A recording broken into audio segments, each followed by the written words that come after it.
नमस्कार दोस्तों व हमारे महाविद्यालय के समस्त छात्र छात्राओं, मैं पूजा यादव आप सभी लोगों के बीच उपस्थित हुई हूँ कुछ महत्वपूर्ण प्रश्नों के साथ व कुछ महत्वपूर्ण जानकारियाँ देने जा रहे हैं होम साइंस से रिलेटेड। जो हमारा कल का जो पाठ था वो था खाद्य विज्ञान एवं पोषण। तो खाद्य विज्ञान पोषण उसी के जो हमारा पाठ है वो है आहार के प्रकार।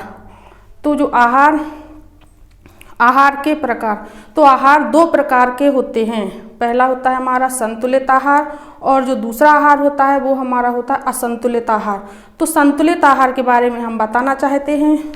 तो पहला है हमारा संतुलित आहार के प्रकार। तो हम आप लोगों को बता रहे हैं कि आहार के प्रकार। तो आहार के प्रकार, तो आहार कितने प्रकार के होते हैं। तो पहला है हमारा संतुलित आहार और दूसरा है हमारा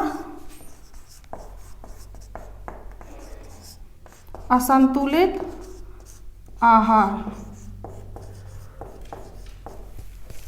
तो पहला जो हमारा है संतुलित आहार। तो संतुलित आहार उस आहार को कहते हैं जिसमें प्रचुर मात्रा में या भरपूर मात्रा में मानव शरीर के लिए आवश्यक पोषक तत्व विद्यमान होते हैं या कि पाए जाते हैं, जो हमारे शरीर तथा मस्तिष्क के बीच संतुलन बनाए रखते हैं, उसे हम आहार कहते हैं।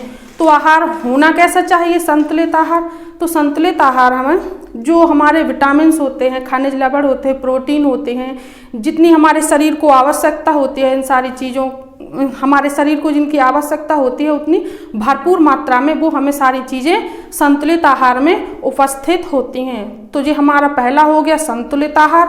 और जो हम बताने जा रहे हैं वो दूसरा है हमारा असंतुलित आहार। जैसे कि बोर्ड पर लिखा है दूसरा असंतुलित आहार। तो असंतुलित आहार वह आहार होता है जिससे हम पेट तो भर सकते हैं लेकिन हमें वो सारी भरपूर मात्रा में प्रोटीन या जो पोषक तत्व होते हैं वो हमें भरपूर मात्रा में नहीं मिल पाते, जिससे कि हमारा शरीर की वृद्धि तो होती है लेकिन हमारे जो शरीर में रोग प्रतिरोधक जो क्षमता होती है वो कम होती है और रोगों से लड़ने की शक्ति भी कम होती है। तो ऐसा आहार जिससे मानव शरीर के लिए आवश्यक पोषक तत्वों की आपूर्ति नहीं हो पाती है उसे हम असंतुलित आहार कहते हैं। तो असंतुलित आहार उसे हम असंतुलित आहार कहते हैं, जिससे कि हमारे शरीर की वृद्धि तो होती है, विकास भी होता है, हम पेट भर के भोजन भी ग्रहण कर सकते हैं, आहार ले सकते हैं, लेकिन हमारी जो रोग प्रतिरोधक क्षमता होती है वो कम होती है। तो हमारे दो, पहला है संतुलित आहार, तो दूसरा है असंतुलित आहार। तो जो हमारे आहार के कार्य, तो हम भोजन ग्रहण करते हैं तो उसका भी कोई कार्य होता है। तो आहार मुख्यतः आहार के जो कार्य होते हैं वो मुख्यतः 3 प्रकार के होते हैं। तो आहार के कार्य, तो इसे हटा दे रहे, जो हमारे आहार के कार्य, आहार के कार्य। तो हमारे जो है आहार के क्या कार्य होते हैं, तो ये तो सब लोगों को पता होगा कि हमारे आहार के क्या कार्य होते हैं, आहार के बिना हम क्या कर सकते हैं क्या नहीं कर सकते। तो पहला कार्य जो होता है वो हमारा शारीरिक कार्य होता है। तो आहार के जो हमारा पहला कार्य होता है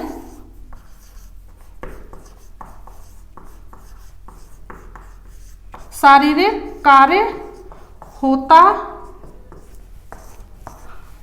पहला कार्य जो होता है वो हमारा शारीरिक कार्य होता है। आहार किसी भी प्राणी के लिए मुख्यतः शरीर से संबंधित है। तो चाहे पशु हो, चाहे पक्षी हो या इंसान हो, आहार सबके लिए महत्वपूर्ण होता है। भोजन के बिना व्यक्ति जीवित नहीं रह सकता और भूतपूर्व या मूलभूत जो आवश्यकता होती है वो हमारी आवश्यकता आहार होती है, जो हमने आप लोगों को कल बताया था कि सर्वप्रथम हमारी जो आवश्यकता होती है वो आहार है। तो आहार किसी भी प्राणी के लिए, चाहे पशु हो, चाहे पक्षी हो, चाहे इंसान हो, सबके लिए महत्वपूर्ण होता है, जिनमें एक प्राणी मनुष्य भी है। मतलब कि जो प्राणी मनुष्य, जैसे कि हम, ना कि हम आप लोग, हम सभी लोगों को आहार की आवश्यकता होती है। यदि मनुष्य के शरीर को आहार ना माना जाए या आहार सही तरह से जो आहार चाहिए हो वो ना मिले तो वो कई रोगों से ग्रसित हो जाता, ताकि ना ही वो शारीरिक कार्य कर पाता। जो हम वर्क करते हैं घर में, जो हमारे कार्य होते हैं वो हम कार्य नहीं कर सकते जब तक हमें उत्तम व पौष्टिक भोजन ना मिले। तो आहार के भी 3 भागों में विभाजित कर सकते हैं।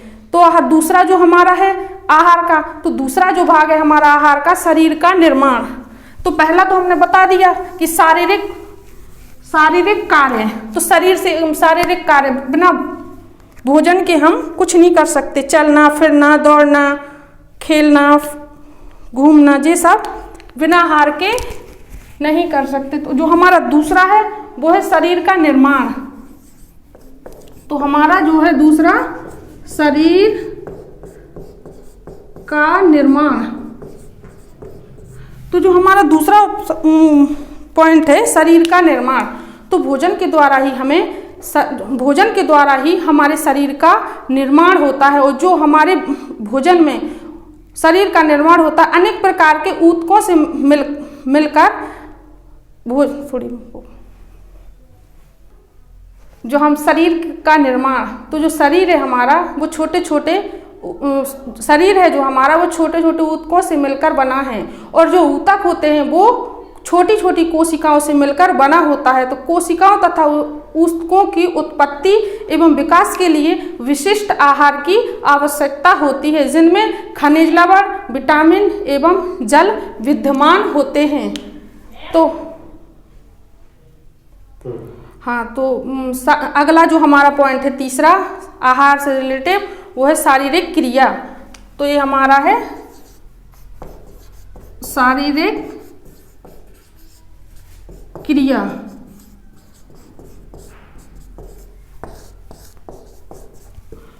तो शरीर को प्रत्येक क्रिया के लिए ऊर्जा की आवश्यकता होती है। तो जो हमारा शरीर होता है उसे प्रत्येक क्रिया यानी कार्य के लिए भोजन की या ऊर्जा या कैलोरी की आवश्यकता होती है। अर्थात शारीरिक क्रिया में कुछ ना कुछ ऊर्जा का व्यय होता रहता है। जैसे कि घर में जो वर्क होते हैं, जो गृहिणियाँ कार्य करती हैं, उनके द्वारा भी ऊर्जा नष्ट होती रहती है। या फिर घर में जो कार्य होते हैं, घर से बाहर जाते हैं जो बच्चे होते हैं, तो इनका भी ऊर्जा मतलब जो इनकी भी शरीर की जो ऊर्जा होती है वो नष्ट होती रहती है। ऊर्जा कुछ ना कुछ ऊर्जा का व्यय होता रहता है, चाहे चलने से, फिरने से, दौड़ने से या फिर किसी कार्य करने से। तो ऊर्जा के इस निरंतर व्यय के कारण शरीर को ऊर्जा की आवश्यकता रहती है। आहार में उपस्थित पदार्थ जैसे वसा, कार्बोहाइड्रेट तथा प्रोटीन ही ऐसे तत्व हैं जो शरीर को ऊर्जा प्रदान करने वाले भोज्य पदार्थ होते हैं। जो हमारी ऊर्जा प्रदान करने वाले भोज्य पदार्थ होते हैं शर्करा युक्त, तो जो मीठी चीज़ें होती हैं जैसे कि गुड़ है, चीनी है, खजूर, ये सारी चीज़ें हमारी ऊर्जा के स्रोत हैं। और भी जो हमारे ऊर्जा के स्रोत होते हैं जिनसे हमें ऊर्जा मिलती है, जैसे कि अनाज है, दालें हैं, खजूर, घी, तेल, मेवे या जड़दार जो सब्जियां होती हैं वो ऊर्जा के स्रोत हैं। और ऊर्जा ऐसा नहीं, कैलोरी मतलब जो ज़्यादा कार्य करते हैं या जो हार्ड वर्क करते हैं उनके लिए अधिक कैलोरी की आवश्यकता होती है। और जो मध्य कार्य करते हैं या मीडियम वर्ग के लोग होते हैं उन्हें कम कैलोरी की आवश्यकता होती है। और जो कम वर्क करते हैं उनके लिए कम कैलोरी की आवश्यकता होती है। तो इनका भी कुछ नियम होते हैं कि किन लोगों को किस हिसाब से कैलोरी की आवश्यकता होती है। जो बच्चे होते हैं जो महिलाएं होती हैं उन्हें पुरुषों की अपेक्षा कम कैलोरी की आवश्यकता होती है। और जो गर्भवती महिलाएं होती हैं उन्हें ज़्यादा कैलोरी की आवश्यकता होती है। और जो धात्री महिलाएं होती हैं जो बच्चों को दूध पिलाती हैं उन्हें अधिक कैलोरी की आवश्यकता होती है। लड़कों के हिसाब से लड़कियों में भी कैलोरी की आवश्यकता होती है। जो 15-16 से ऊपर आयु वर्ग के लड़के होते हैं तो उन्हें लड़कियों से भी ज़्यादा कैलोरी की आवश्यकता होती है, क्योंकि वो बाहर जाते हैं, घूमते हैं, फिरते हैं, इस वजह से उन्हें कैलोरी की आवश्यकता होती है। और जहाँ से शुरू से लेकर 8-10 साल के बीच तक लड़के या लड़कियाँ, 10-12 साल के बीच तक लड़के व लड़कियों को सामान्य कैलोरी की आवश्यकता होती है। तो ऊर्जा हमें कई स्रोतों से प्राप्त होती है। तो शरीर को ऊर्जा आहार से जो होते हैं, शरीर को रोग मुक्त रखना, तो आहार के द्वारा ही हमें कई तरह के रोगों से लड़ने की शक्ति मिलती है। तो शरीर को रोग मुक्त रखना, तो हम बता रहे हैं आप लोगों को कि शरीर को रोग मुक्त रखना, शरीर को रोग मुक्त रखना। तो ये हमारा पॉइंट, शरीर को रोग मुक्त रखना। जहाँ हम अच्छा भोजन ग्रहण करेंगे, तभी हमारा शरीर जो होगा वो स्ट्रांग होगा, मजबूत होगा और रोगों से लड़ने की शक्ति मिलेगी। तो शरीर को रोग मुक्त रखना तथा शरीर क्रियाओं का नियमन भी उतना ही आवश्यक है जितना कि शरीर का निर्माण एवं विकास। शरीर को आहार मिलना चाहिए जो कि रोगों से लड़ने में प्रतिरोधक क्षमता उत्पन्न करता है, जो हमें कई तरह से रोगों से लड़ने की, जो हमारी रोग प्रतिरोधक क्षमता होती है उसे बनाए रखता है। इसलिए हमें भोजन पौष्टिक तत्वयुक्त हरी सब्जियों का अधिक से अधिक सेवन करना चाहिए और जो हमारे फल होते हैं फलों का भी सेवन करना चाहिए। दूध है, अंडे हैं, मांस है, मछली है, तो इनसे क्या होता है, जो हमारे शरीर का निर्माण होता है और शरीर मजबूत रहता है। तो इसका एक अगला भी पॉइंट है। अब जी हमने अभी बताया था कुछ समय पहले कि आहार के कार्य, तो वो कार्य तो अलग हो गए। अब इनका एक मनोवैज्ञानिक, एक जो हमारे समाज में स्तर होता है आहार का, तो हमारा पहला है, जो हमारा पहला है उसका है पॉइंट मनोवैज्ञानिक कार्य। तो आहार का मनोवैज्ञानिक कार्य भी होता है।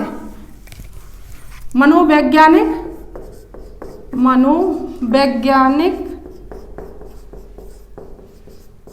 कार्य, तो जो आहार का हमारा होता है वो मनोवैज्ञानिक कार्य भी होता है। मनुष्य आहार से ही शरीर विकास एवं भूख के अतिरिक्त मनोवैज्ञानिक संतुष्टि भी पाता है। तो आहार के द्वारा जब हमें भूख लगती है तब हमारे मन में विचार आते हैं कि हमें भूख लग रही है या फिर हमें कुछ खा लेना चाहिए।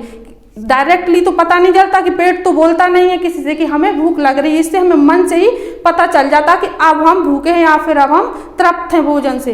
तो शरीर मनुष्य आहार से शरीर विकास एवं भूख के अतिरिक्त मनोवैज्ञानिक संतुष्टि भी पाता है। अगर भोजन अच्छा होता है तो संतुष्टि और अच्छे से मिलती है। अगर भोजन पौष्टिक तत्व युक्त ना हो या फिर जो शरीर को आवश्यकता होती है उन सारी चीज़ों से परिपूर्ण ना हो तो मन में तृप्ति नहीं होती। इसलिए आहार ऐसा होना चाहिए जो मनुष्य को मानसिक शारीरिक स्वास्थ्य के साथ साथ मानसिक संतुष्टि भी प्रदान करे। उत्तम आहार एक कुशल गृहिणी द्वारा ही तैयार किया जाता है।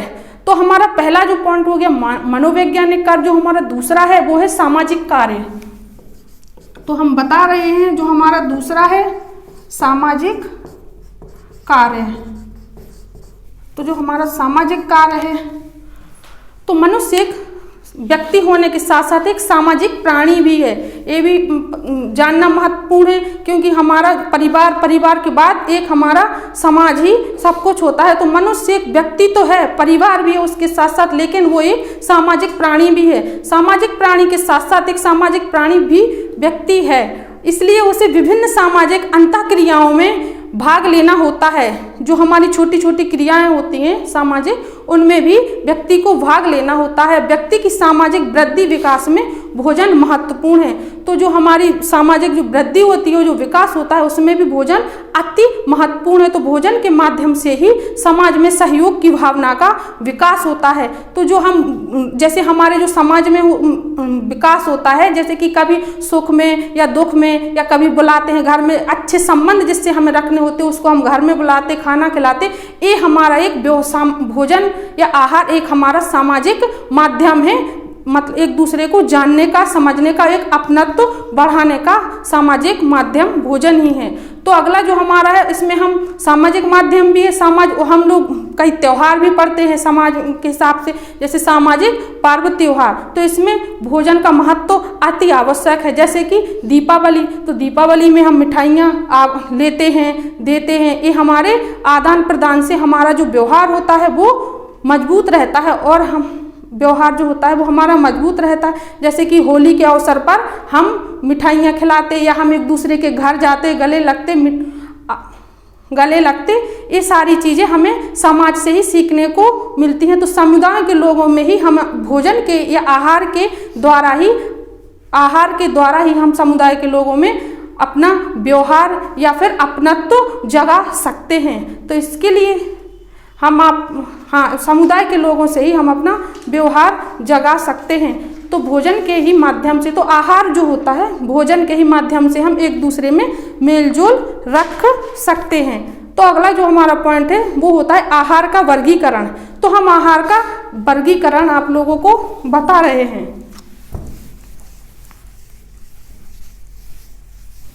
आहार का वर्गीकरण, तो आहार का वर्गीकरण, आहार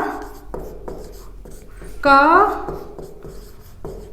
वर्गीकरण, तो आहार का वर्गीकरण का मतलब हो तो भोज्य पदार्थ को विभागों में बांटना। तो आहार के कार्यों के आधार पर भोज्य पदार्थों को हम निम्नलिखित तीन श्रेणियों में विभक्त करते हैं या वर्गीकरण करते हैं या फिर बांटते हैं। तो पहला है हमारा शरीर का निर्माण। तो आहार के द्वारा ही जो हमारा मुख्य पॉइंट होता है वो होता है शरीर का निर्माण।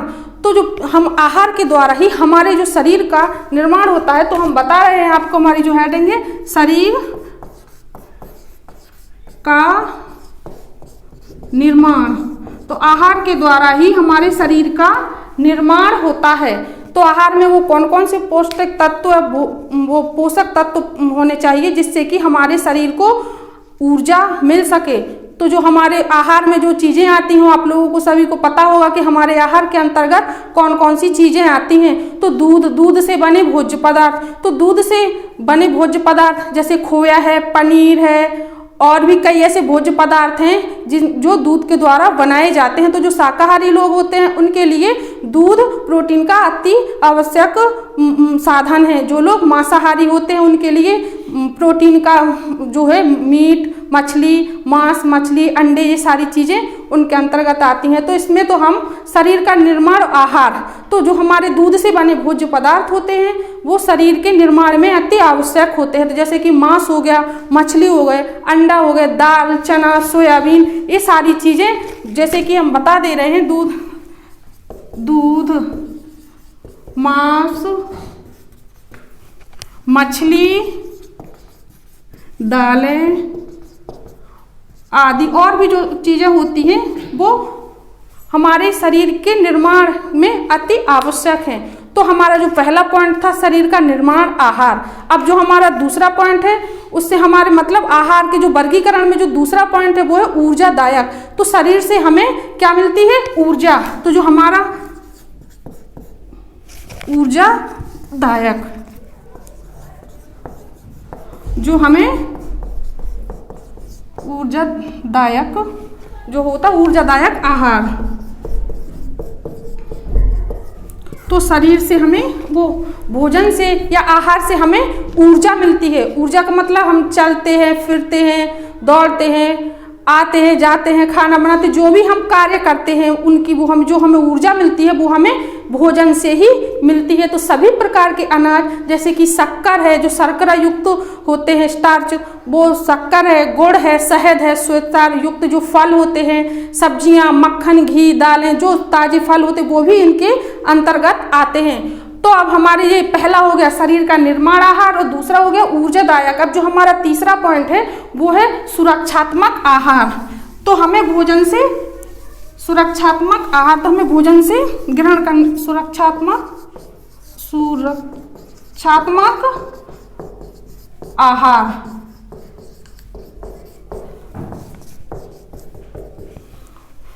तो सुरक्षात्मक आहार का मतलब जैसे कि हमें भोजन के द्वारा ही कई रोगों से लड़ने की शक्ति मिलती है, जिससे कि हम कई रोगों से लड़ सकें। अगर भोजन अच्छा होगा, पौष्टिक आहार युक्त होगा, तभी हम कई तरह की बीमारियों से लड़ सकते हैं और उनका सामना कर सकते हैं। तो उस भोजन का महत्व होता है, मतलब होता है सुरक्षात्मक आहार। तो हमें भोजन ऐसा ग्रहण करना चाहिए जिससे कि जो हमारे शरीर को जितने विटामिन, खनिज लवण, प्रोटीन, इन सारी चीज़ों की ज़रूरत होती है, वो जितनी मात्रा में ज़रूरत होती है हमें उतनी ही मात्रा में लेना चाहिए, ना कि कम ना ही ज़्यादा। तो जो हमारी चीज़ें होती हैं, नॉर्मल सी चीज़ें होती हैं, हरी सब्जियां अंतर्गत सभी लोग या फिर सामान्य वर्ग के लोग, मध्यम वर्ग के, हाई लेवल के सारे लोग उपयोग कर सकते हैं। जैसे कि हमारी हरे पत्ती वाली सब्जियां, तो जो हमारी हरी पत्ती वाली सब्जियां होती हैं, जैसे कि भाजी, पालक है, मेथी है, और भी एक अन्य तरह की जो भाजी होती है उनका हम उपयोग कर सकते हैं। जैसे कि फल है,